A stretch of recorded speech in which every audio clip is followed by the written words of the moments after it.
القلب نعلم أنه له ذاكرة. هاي جديدة طبعا. الذاكرة من خصائص الدماغ. صحيح، وكذلك من خصائص القلب.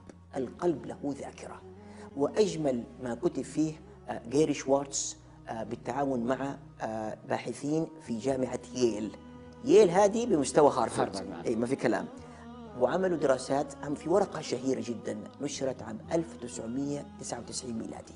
ورقة علمية. نعم، ونشرت في مجلة The Journal of Internal Medicine، اللي هي تعتبر مجلة محكمة علميا ومن أشهر مجلات في العالم في الطب. درسوا 300 حالة من هؤلاء الذي تم لهم نقل قلب، ودرسوا في التغيرات التي حدثت لهؤلاء الأشخاص الذين تسلموا هذا القلب الجديد، سواء سلوك أو عادات أو هوايات أو تذوق. وذكروا حالات عجيبة جدا.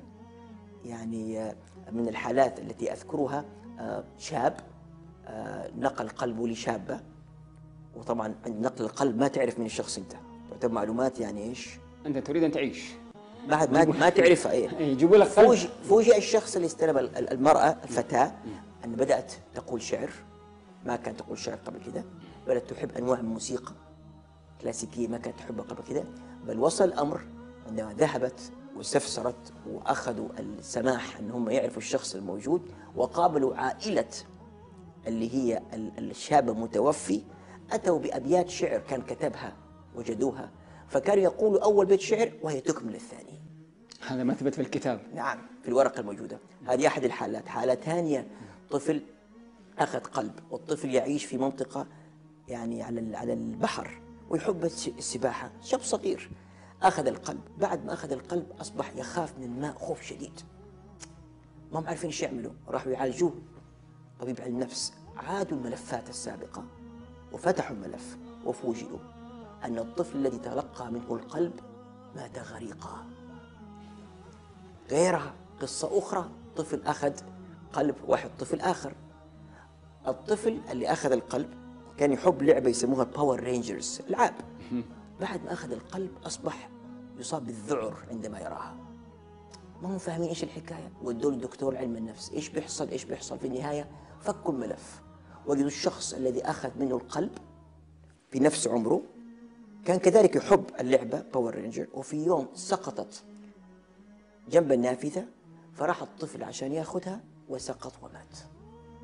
وغيره وغيره. في قصة أخرى يا دكتور القصص تفيد المشاهدين، بس بصراحة في ملاحظة، المفروض هذه القصص وهذا البحث مطروح بمجلة علمية. يا أخي خبرونا قلب مين يا أخي. يكون نتورط. صح ولا لا؟ هو الغرض منها أنه لا تعرف عشان لا يصير في إيحاءات.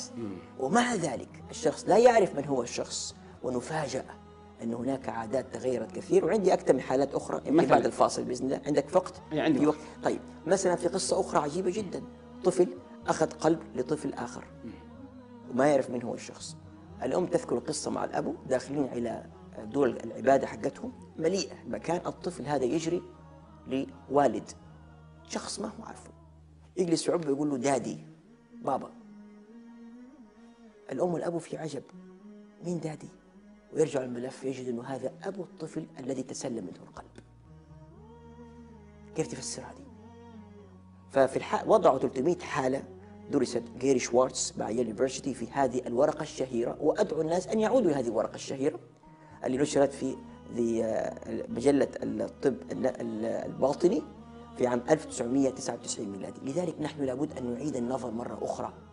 القلب هو أكثر بكثير مما كنا نظن سابقا، والكتب السماوية كانت صحيحة وعلمنا كان قاصر، وهناك عبارة عن سيادة متبادلة بين العقل والقلب.